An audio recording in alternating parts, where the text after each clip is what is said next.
Before we start off with the 11 best, or more aptly put, worst moments of DSP's 11-year Beggacy, we'd be starting off with PB, pre-Beggacy, which would be, of course, Evo, finishing fourth at Evo.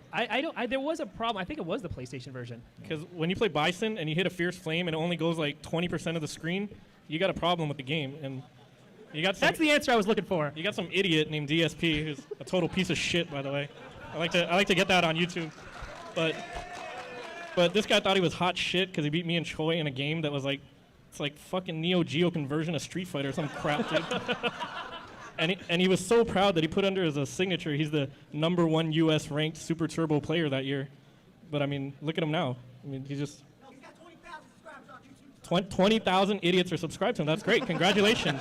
Congratulations with your YouTube channel, and hope you enjoy your life, bro. I mean, it's a great victory. PlayStation 1 Super Turbo champion. You take that to your grave, bro. Good luck. That is his claim to fame. That is his, I'm a former fighting game pro player. I was the #1 Super Turbo player in America, while ignoring the fact that every single American that would participate at Evo said, wow, that's a broken port. That port sucks. I'm not playing. It's pretty much, let's say you're the only American in a 100-meter race, and you finish dead last. And they come out saying, I am the fastest American alive, because I finished the race. But you're the only American to participate in the race. You're not the fastest American. You're the only American to participate in that race. So yes, you're the only one to beat that race. You finished dead last, but you did complete it. Of course, he can't actually run 100 meters, but that's besides the point. Now, with this being said, he has won qualifiers on the East Coast, and nothing else. He has never, and will never win anything, because he's a pig roach. Wow, now you can see what pigs can do. Right, Storm Bernal? Runner-up for best, or in this case, worst moment of DSP, PB, pre-Beggacy, would be the Wolverine doll. Really, the other figures only cost like $7-8, so this one was worth 3 to 4 times more than a normal figure because of its rarity. And I turned to my mother and father and I said, guys, listen, I want that action figure for my birthday. So, please, what I would ask you, I've never asked you to do this before. We know how rare that figure is. We know we've been to stores endlessly and we've never seen it in the flesh. It's finally here in front of our faces. Please buy the figure now. Hide it from me for whatever, for months until my birthday, and give it to me on my birthday. This will ensure that I will get this action figure because we know how rare it is. And it's the first time we've seen it. And I begged with my parents, and I pleaded with my parents to get it, right? So the way it worked is that maybe once a week we would go to the comic book store. And so like 1 week, 2 weeks, 3 weeks in a row, they still didn't buy it, right? Week 4 we go back. It's gone. We asked the store owner what happened. Someone bought it, and I have not, we haven't gotten any more. We've gone to other, it's so popular, we've gone to toy stores. No one can find this action figure anymore. It's that rare because it was the most popular character at the time, Wolverine. He was the rarest figure because he was the variant figure in the box figures that would be shipped to toy stores. So my birthday came and passed, and guess what? My parents go, we're very sorry, Philip, but we couldn't find the action figure. I said, I told you to buy the figure. Why don't you listen to me? Like, it was such a no-brainer. Ages vary. Sometimes he's 13, 14, other times he's 8, 9. So who knows? Mind you, all we have about this doll is what comes from him. And again, sometimes he's 13, 14, other times he's 8, 9. It's hard to pin down a date. But yes, the doll, the Wolverine action figure that his parents refused to buy him until it was too late, and he did not get the figure. The fact that this grown man hates his parents because of this, he has not forgotten this so-called slight against him, that he told them to buy the figure, and they didn't. Sad. Year 1 of his Beggacy. Obviously, the worst thing that happened to him was discovering YouTube. Alright, so I'm going to play some matches here with different characters and see if I have any success. Let's try Vega this time. This man does not discover YouTube. He does not spend the next 11 years sitting on his ass, snorting, burping, screaming into the microphone. No YouTube, no pig roach. It is just amazing how discovering YouTube has ruined this man's life, while also making him over $1 million. But he's broke. In 2009, he was dumb enough to say, "Hey everybody, here's my face. Now click on the ad." I hope to entertain you in the future. Please go to my partner channel, The King of Hate HD, and click on the ads that show up on the videos there. Of course, telling your audience to click on the ads is a bannable offense. You can't tell people to do that. But don't try telling him that. According to him, there was nothing wrong. He did everything correct when he told his fans to click on the ads, because he was not banned the second he did it. Oh, speaking of being banned, in 2010, he was laid off from his job. That was not the worst thing that happened to him, though. He lost his AdSense account because the dumbass told people to interact with his videos. My partner channel, which is this channel, The King of Hate HD, and basically how much you guys participate with this channel, if you know what I mean. I'm not allowed to come out and just say, how you can do that, but anyone who's accustomed to YouTube and how the partner channels work, I'm sure you understand. I told you if there was bad news, I would let you know, because I'm an honest guy, and to be completely honest, I have nothing to hide. So I'm not worried about talking about this publicly because I've done nothing wrong. I got an email last night that Google has suspended my AdSense account. They're claiming there's been invalid click activity, and I 100% disagree. I know I'm innocent. I have not violated any of their terms and conditions, and I appealed the decision. YouTube banned him less than 2 months later from the AdSense program on Dark Side Phil, which is when he had to go to Blip TV, and well, we've all seen that rant, haven't we? Of course, 2011. He got 12 days into the year before. This is what happens when you let the Jews do whatever they want. You've let the Jews overrun space, and now look at this. Really? Is this his most infamous moment? No. There's something that tops this, but he got banned from Blip TV for this anti-Semitic rant. This comes from Blip TV. No, not from. Yeah, this comes from Blip TV. So it got him banned from there for crying out loud. Because he, for some reason, decided, hey, I hate Jews, and just went on an anti-Semitic rant for the entire clip. It's amazing. Just, how did he think this was funny? In 2012, may in fact be the start of the downfall of DSP, when Machinima renegotiated his contract, costing him who knows how much money. Previously, DSP has claimed that Machinima way overpaid him. Apparently, they realized their mistake and changed their contract with him, costing him a ton of money. But wait, it only gets worse from here. It was hard finding one moment of 2013, but really, I think we have to go with Metal Gear Solid 2, the playthrough. It's just trash. How do you use rations? The game doesn't tell you. Should go grab these rations. I don't understand how to eat. How do I eat the rations? This is just weapon changes. Oh, should we get.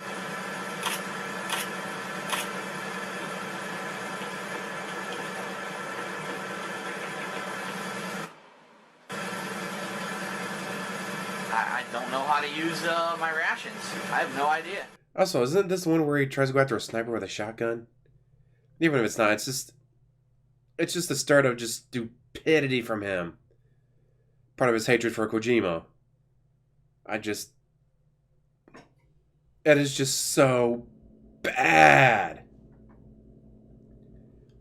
Mind you, this guy plays video games. Like, that is his job at this point, is to play video games. And he's just that bad at it.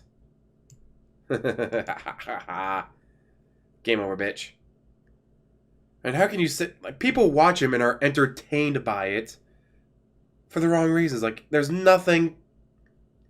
He is so trash. Kojima's games are some of the best games ever made. unless you ask DSP. According to him, no. Just do not ever bring up Kojima to him again, because he hates Kojima that much. Yes, part of it has to do with the fact that Kojima's Asian and he hates Asian people, but still, it's just, I just cannot imagine being that bad at a video game. Like this, anyways. I mean, if you're bad at like Dark Souls or Bloodborne, all right, that's kind of understandable because those are very tough games. But this is not a tough game.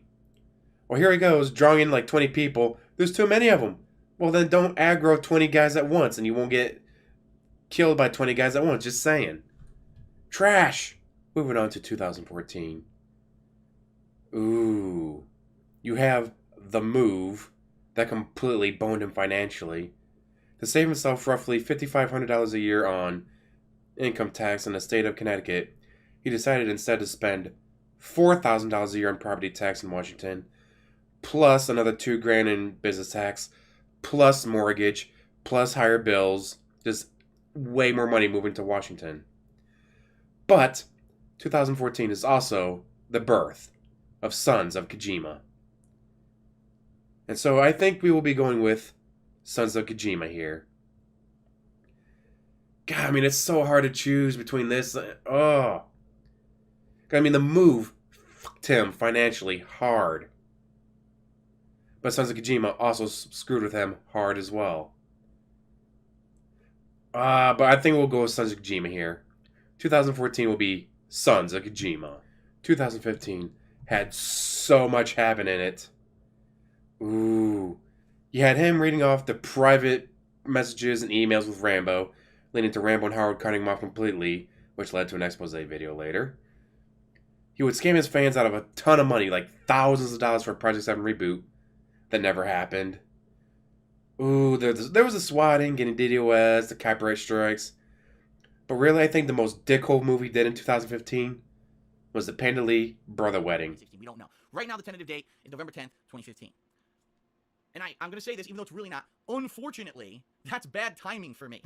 Because Leanna's brother, my girlfriend's brother, is getting married on November 14th in Pennsylvania, which means around November 12th or 13th, we have to fly across the country to the East Coast to attend this wedding, and I haven't really met some of her family members, so they want to spend a day or two with us while we're out there, which means probably starting November 12th or 13th, I'm gone for like 3 to 4, if not 5 days before I can play this game again. So what I'm going to have to do, and I already had a discussion with her about it. I said, what we're going to have to do, listen, it's my work. I can't not play one of the biggest releases, if not the biggest release in the past 5 to 6 years. So what I'm going to have to do is get whatever method to get the game earliest, whether GameStop does a 9 p.m. release or digital releases early. Remember Witcher 3?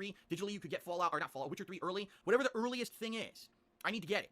I need to play the shit out of it that release day of Monday night, or however late, Tuesday and Wednesday. I basically need to play an insane amount of this game for about 3 days straight, which means marathon fucking streams, okay? I'll be recording, but I'll be marathoning the little shit out of the game for several days, to the point where I'll have so much surplus footage that when I go to this wedding, I can constantly be uploading another 3 hours or so of gameplay every day to everyone, so that keeps continuing until I get back. Because I understand that this is a huge release for my work, for my personal experiences. At the same time, I'm 33 years old, and I need to be able to do life things like a once-of-a-lifetime wedding I have to go to. So that's kind of the thing that happens, you know, with real life. I will still play the game at launch. I will play the hell out of the game before I go to the wedding. I will have videos that will go live while I'm at the wedding, and then when I return from the wedding, I will continue to play the living shit out of Fallout 4. But everyone will just have to kind of be understanding of that, and it is what it is, you know? And it is, I mean, immediately I was like, of course, right?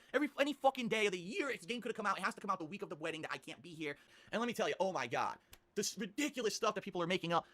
People think that, like, there's a wedding that I was supposed to go to, and I'm not going to it because I'm going to play Fallout 4 because I'm making money. I'm greedy. Like, people are that fucking, like, that stupid and that drama queenish that they just want to make shit up blatantly. At this point, I'm not even sure if he actually got swatted or if he didn't set it up himself. Logic here is that he wanted to play Fallout 4. Panda Lee's brother was having a wedding that week. To get out of that wedding, he would set up the swatting. So later down the line, he'd say, guys, I couldn't go to the wedding. What if my detractors swatted it? I got swatted earlier this year. What if they swatted the wedding? And so instead of sending Panda to her brother's wedding, he kept her home because he refused to let her go. He could have let her go. Nope, not allowed. He had to keep her isolated from her family and friends and everyone else in the world. Not that he had kidnapped her and was trying to brainwash her, but he pretty much kidnapped her and was trying to brainwash her. Hence why he refused to let her go to her own brother's wedding. The hopefully once-in-a-lifetime event that she had to miss out on because he's the Pig Roach. In 2016, well, he did a couple notable things like his Homefront 2 review. But mind you, he reviewed the game without ever actually beating it. He played it for a few hours, and then I'm good. And then reviewed it, and got over 1 million views, and then immediately went on vacation. He also had the Persona 3 Rage Quit. He rage quit a Persona game on easy. He got to the final boss and said, screw it, and just quit. But, obviously, 2016 has to be the infamous fappening video. He didn't realize prior to streaming the Neo Alpha that the camera was turned on, leading to a session of him jerking off live. It's easily one of the most infamous moments of his entire life. Hence why I'm using this picture instead of an image of him jerking off, because no one wanted to see that at the time, and no one wants to see it now, especially not the hundreds of children who are watching him doing it live. Now we have 2017, when I actually started covering him. But let's see. I mean, yeah, he got laid off from Machinima in March. That was pretty bad for him. I mean, we'll all admit that was pretty bad. Let's see. What else did he do in 2017? Let's see. Oh, he got doxxed by Kiwi Farms. Surprise, surprise. Although it's not hard to do that. Half the time he's showing he'll have like mail hold up like, hey guys, here's my mail from today with his address on it. He's an idiot. But he did have SOK disband, so that's actually pretty positive for him. But what could possibly be worst moment of 2017? What happened in 2017? The Persona 5 playthrough copyright strikes? That pretty much led him to quitting it? Nah. Oh, that's right. 2017 was when this dumbass proposes to his girlfriend of 5 years and then immediately cheats on her with a cat. Although they didn't actually meet in person, they were just messaging each other over Twitter. And then she has a severe panic attack. Phil, in one of his most heinous moments, would publicly describe what happened, not giving a damn about her privacy. I go to the hospital, and I walk in to the front main area because I don't know where to go. I don't know if they brought her to emergency. I don't know if she's going to be admitted to the hospital. I don't know what's going on, how serious this whole situation is. I have no idea, okay? Fly Eagles Fly. Shout out to Fly Eagles Fly, who just did just subscribed to the channel, actually. Thank you, Fly Eagles Fly. I appreciate that. So I walk into the hospital. There's an information desk. It's completely empty. There's no one sitting there. You can tell there's 4 chairs, no one there. I guess because it's Sunday, no one works at this hospital or whatever. So I'm looking around. I'm pacing back and forth. What do I do? Who do I talk to? Finally, I find a phone. It says, "Oh, lift this phone for information." Just wow. I've seen the videos, heard the story. Like, he goes into explicit detail because he was pissed. He's at home playing a video game for Twitch. He's actually back to Twitch at this point. And then, oh yeah, your girlfriend's at the hospital. Oh, are you fucking kidding me? Throws control up in the air. He stomps his gouty foot on the ground. Are you kidding me? She had to go to the hospital. She's ruining my video game play. I'm sorry, guys watching me, but I have to go to my girlfriend who's at the hospital, that selfish bitch. How dare she go to the hospital just because she had a panic attack. Fuck that bitch. Can't believe her. This would lead to her breaking up with him, moving out, and he would finally, at the age of 35, learn how to do laundry. That is not a joke. He did not learn how to do laundry until he was 35.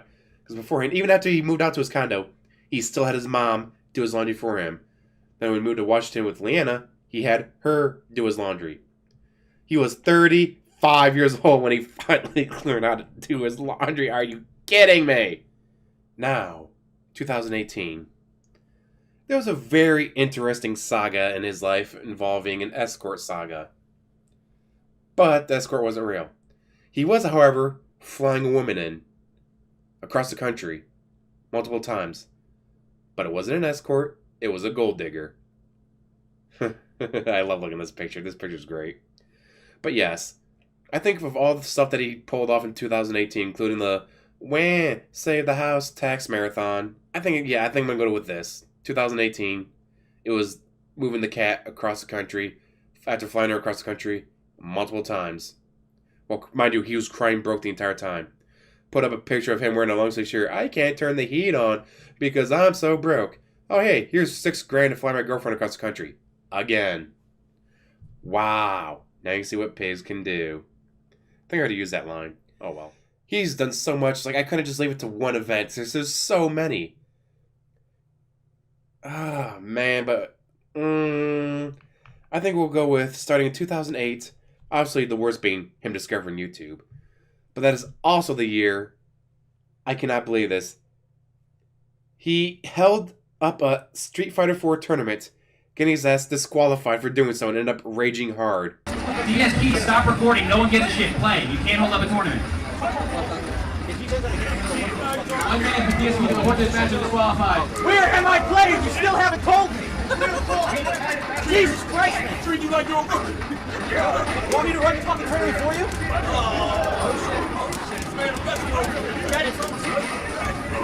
You still haven't told me where I'm playing! That's like he was so busy running around recording other people's videos so he could upload it to his YouTube channel that he didn't get to his own fight. He didn't get to his own fight. Dumbass! Wow. Now going on to 2010. He had to create DSP game because his current account was AdSense stalled to hell because he kept telling people to click on the ads and shit. But that's when he started working on Project 7. At that point, only a short prologue was done, and he wouldn't return to the series until 2012. But I gotta say, because that's the start, but that's not where he really fucked up, though. I think I'll go with getting laid off from his job. Because I love video games, so I do video game playthroughs, comedy videos, game reviews, things like that. Well, bottom line is this: I went into work today and they laid me off, so I no longer have a full-time job. It does become number one because getting laid off from your job, if you're like, alright, well, I just got laid off, I still have my degree, I still have all these certificates, I'm going to play at this place or that place, and she's like, hey, here's my degree, here's all the awards I got at work, but they were downsizing due to the economy, hey, give me a job here. Instead, he doesn't do that, he just screws everything up royally by sticking with YouTube. Now, of course, in 2011, we already covered the Blip TV thing, and then he gets partnered with Machinima. He was making 6 figures for the fucking year. For the year. He also got his ass handed to him in a bunch of different tournaments that he went to. And this was the last year. This was the last year he ever participated in any fighting game championship tournament. But I'm going to have to, I'll go with Machinima. Because again, if YouTube doesn't work out, maybe he decides, you know what, I'm going to put my degree to use, gets a real job, a job with insurance, a job with benefits, a job with vacation time. So, yeah, Machinima signing him screwed him over royally. He just, he should have never done that. Now, in 2012, I think this is the year that he really became the lolcow that we know of today. He announced that Panda Lee was his girlfriend. What's up, everyone? DSP and Panda Lee here, fresh and back from our week-long vacation. Mind you, they were dating beforehand, but he had to wait until she turned 18. That's not a joke. His fan base hated Panda Lee. Was because at this point, she was an immature brat. But again, she was 18. She was 18 years old. Just turned 18. But that's also when he did Black Mesa, where he couldn't figure out crouch jump. I already covered them as the MGS2 and all that, but I mean, although his response to those games was just so terrible. And he's also still using the camera at this point, which was just trash. He also brought it back Project 7, but that's also when he was doing the whole, guys, I can afford to pay you. By the way, here's my brand new BMW. There's just so much to cover here because this is when he really started going full-blown pig roach. But I think it will be revealing Panda Lee because Panda Lee, obviously being 8, just fresh, like, alright, wait for it. She's 18, I can now announce she's my girlfriend. That really screwed him over with a lot of the fan base because they hated her. He kept putting her into his videos. And now when he does retrospective events, he can't do any video with her in it because he can't stand look at her without balling up crying. I think, yeah, Panda Lee reveal was just what fucked him over in 2012. But 2013, the year that he was pretty much exposed. Oh. Because this is the start of the Metal Gear Solid 2. Like, that's how you don't play. That really screwed him over in 2013. God, how... I mean, that was just terrible. But he would finally switch over to Capture Card. But then, I think we're gonna have to go with ooh. I think we're gonna go with going to Twitch for the first time. I think for his worst moment, yeah. Well, his worst moment obviously was the other one, but going to Twitch, screwing up completely because they wouldn't let him use a higher bitrate than he wanted. Just screwed him up completely. On November 2014, a Twitch person was up and like, "Hey, stop streaming this at such a high rate." But it was 2013 when he actually started it. If he doesn't start Twitch the first time, he doesn't. Oh my God, he's such an idiot. There's so much to cover with him. 2014, I think the follow-up's going to be the fan donated PC. A fan builds a PC, donates it to him, and Phil throws a fit because he couldn't game and stream at 1080p at the same time on the PC. Well, then lower to 720p, dude. Or lower the graphics on the game. Like, you don't need ultimate settings, or ultra settings, whatever, during the game. You're the one playing it. You don't need ultra settings. 2015.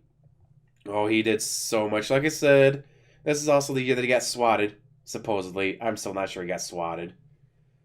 I think that was just a setup for the wedding thing. God, what do you choose? I think I'll go with all the copyright strikes. He received a ton of copyright strikes for fan art provided by Chucky Chin and others. So yeah, I'm going to have to go with copyright strikes really screwed him up in 2015. Then, 2016, we already had the Fappening. And I already talked about the Homefront 2 review for a game that he never beat. Oh, and then the scandalous Persona 3 Rage Quit, quitting it for Uneasy. But it's also the year that he returned to Twitch. Just like with going to YouTube screwed him over, going to Twitch screwed him over as well. 2017, he started accepting fan versions of This Is How You Don't Plays. And he uploaded it to KO Gaming called The Cock Program. Sure for KO Community Creation. Not a joke.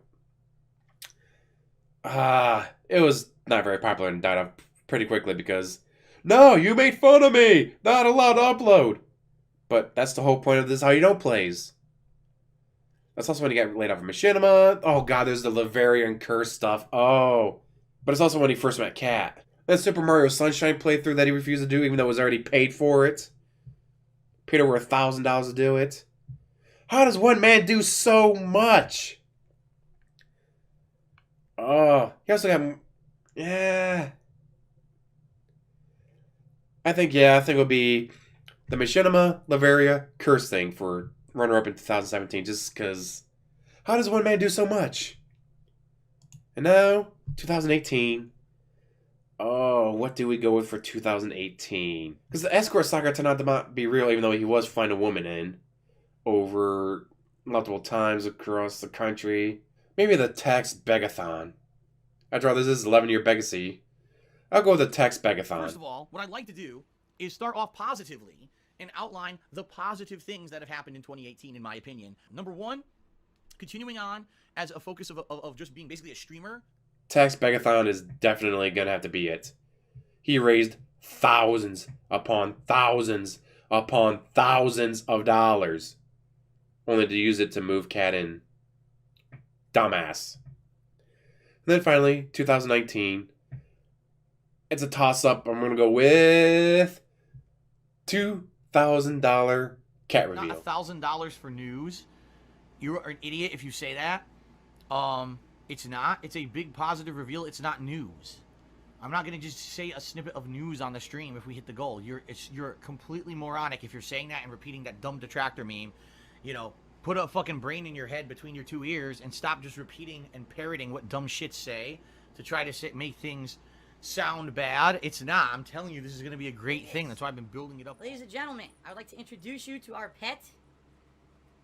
I was playing with this. Oh, here we go. Here's our pet.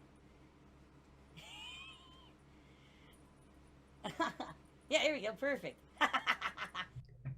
He had a cat. After claiming multiple times he couldn't afford a cat. And then he gets a cat. And then he reveals the cat for $2,000. And while some fans were upset, even a couple mods, that wasn't a mass exodus. He should have no one left after that. And yet he still does. Trash. I just can't believe it. How does this get allowed?